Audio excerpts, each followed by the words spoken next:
À l'arrière, Pierre Latour est distancé. Le Drômois vient d'ailleurs d'officialiser son transfert pour les 2 prochaines saisons au sein de la Total Direct Energy.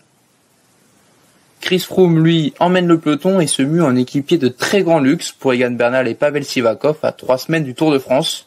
Le Britannique quadruple vainqueur du Tour s'écarte et laisse Tao Geoghegan Hart assurer le tempo.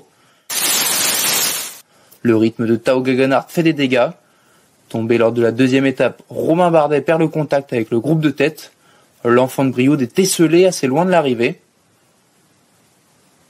Après Froome et Geoghegan Hart, c'est Pavel Sivakov qui assure le rythme à 3 km de l'arrivée.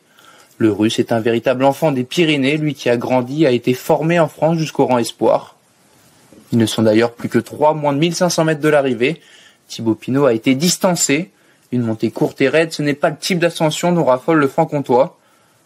Parfaitement accompagné par son équipe, Egan Bernal prend ses responsabilités peu avant la flamme rouge et attaque. Le dernier vainqueur du Tour de France dépose son équipier Sivakov et le champion de Russie Alexander Vlasov pour Astana. Le Colombien profite d'une pente un poil plus douce dans le final pour relancer l'allure. On sent une vraie sensation de fraîcheur chez Egan Bernal. À 23 ans, il semble en très bonne condition pour cette première arrivée au sommet. Et on voit ça va vite dans les derniers hectomètres.